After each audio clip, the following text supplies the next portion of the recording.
Step into the glamorous world of Michelle Pfeiffer, one of Hollywood's most iconic actresses. In this video, we uncover everything from her multi-million-dollar mansion, luxurious lifestyle, and family life with her husband, to her impressive net worth in 2025. From her rise to fame in the 80s to becoming a timeless Hollywood legend, Michelle continues to live a life many dream of. Curious about where she lives, who her husband is, and how she spends her fortune? You're in the right place. Michelle Pfeiffer, American actress, born the 29th of April, 1958, age 67 years, Santa Ana, California, United States. Spouse, David E. Kelly, Ensham, 1993. Peter Horton, Musser, 1981, 1988. Children, Claudia Rose Pfeiffer, John Henry Kelly, height 1.71 m. Education, Fountain Valley High School, 1976. Golden West College. Michelle Pfeiffer, net worth, $250 million. Early life.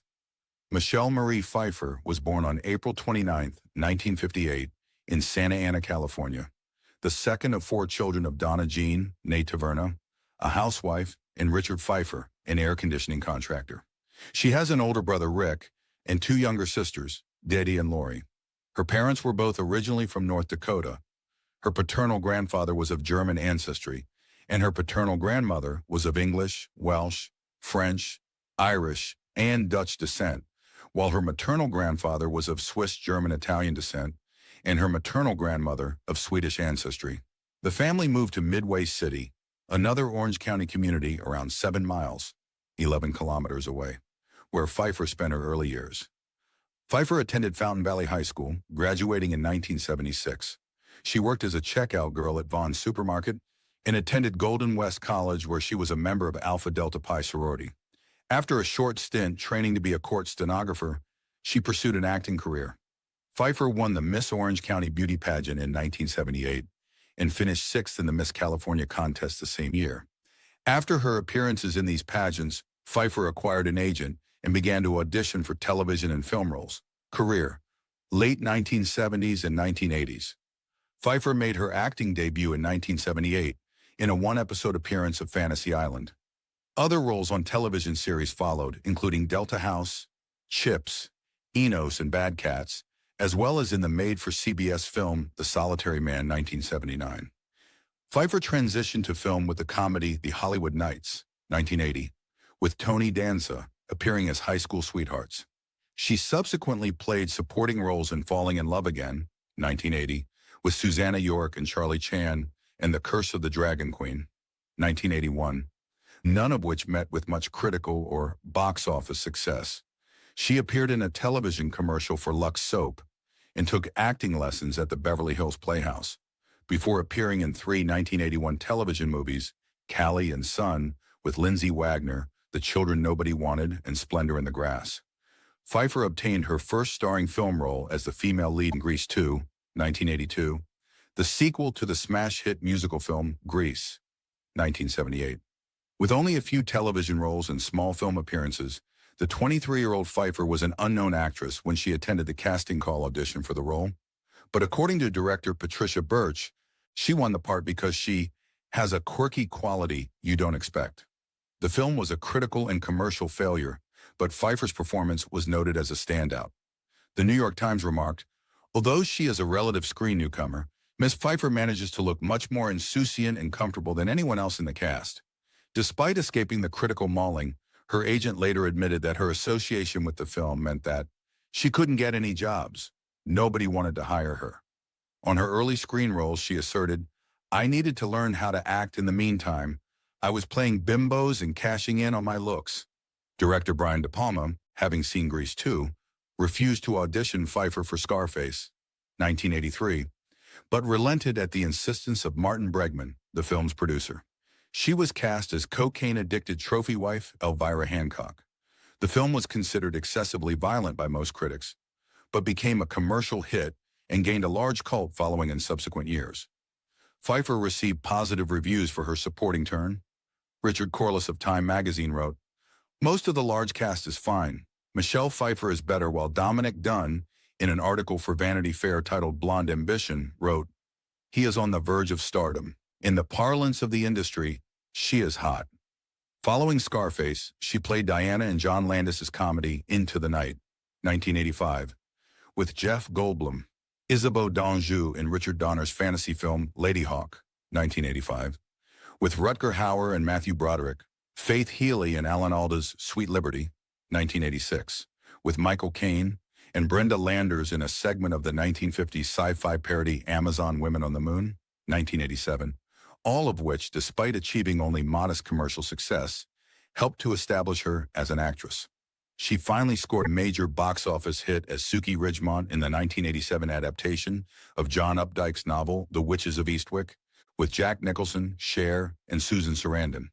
The film received positive reviews and grossed over $63.7 million domestically, equivalent to $176 million in 2024 dollars, becoming one of her earliest critical and commercial successes.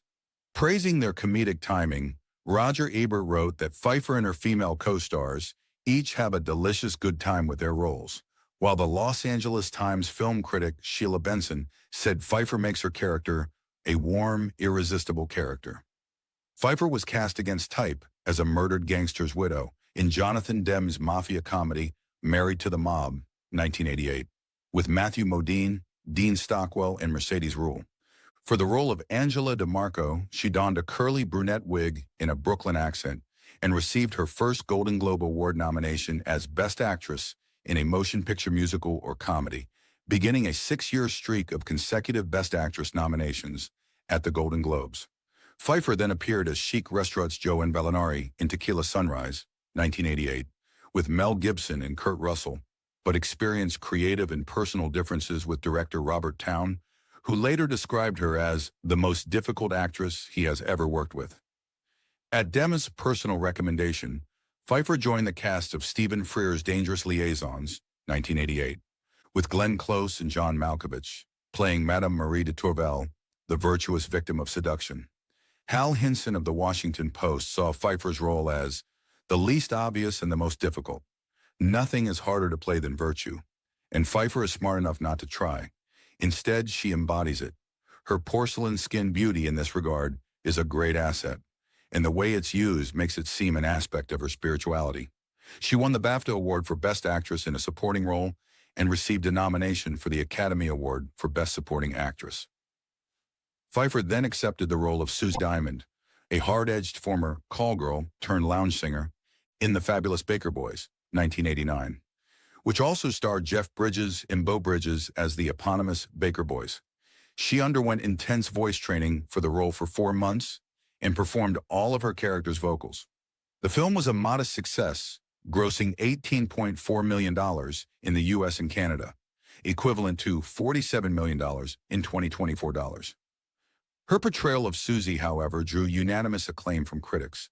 Critic Roger Ebert compared her to Rita Hayworth in Gilda and to Marilyn Monroe in Some Like It Hot, adding that the film was one of the movies they will use as a document years from now when they begin to trace the steps by which Pfeiffer became a great star. During the 1989-1990 awards season, Pfeiffer won as Best Actress at the Golden Globes, the National Board of Review, the National Society of Film Critics, the New York Film Critics Circle, the Los Angeles Film Critics Association, and the Chicago Film Critics Association. Pfeiffer's performance as Susie is considered to be the most critically acclaimed of her career. The scene in which her character seductively performs Makin' Whoopee atop a grand piano is considered to be a memorable scene in modern cinema. Personal life. Soon after coming to Hollywood at age 20, Pfeiffer was taken in by a seemingly friendly couple who ran a metaphysics and vegetarian cult. They helped her to cease drinking, smoking, and doing drugs. Over time, they took control of her entire life. Much of her money went to the group. "I was brainwashed," she said. "I gave them an enormous amount of money." At an acting class taught by Milton Katselas in Los Angeles, she met fellow budding actor Peter Horton, and they began dating. They married in Santa Monica in 1981, and it was on their honeymoon that she discovered she had won the lead role in Grease 2. Horton directed Pfeiffer in a 1985 ABC TV special, One Too Many, where she played the high school girlfriend of an alcoholic student, Val Kilmer. And in 1987, the real-life couple played an on-screen couple in the hospital segment of John Landis's comedy skit, compilation Amazon Women on the Moon. In 1988, Pfeiffer had an affair with John Malkovich, her co-star in Dangerous Liaisons, who at the time was married to Glenn Headley. Pfeiffer and Horton decided to separate in 1988 and were divorced 2 years later. Horton later blamed the split on their devotion to their work rather than their marriage. Pfeiffer then had a 3-year relationship with actor/producer Fisher Stevens, whom Pfeiffer met when she was starring as Olivia in the New York Shakespeare Festival production of Twelfth Night, where Stevens played Sir Andrew Aguecheek. In 1993, Pfeiffer married television writer and producer David E. Kelley. She made a brief, uncredited cameo appearance in one episode of Kelley's television series, Picket Fences, and played the title character in To Jillian on her 37th birthday, for which Kelley wrote the screenplay.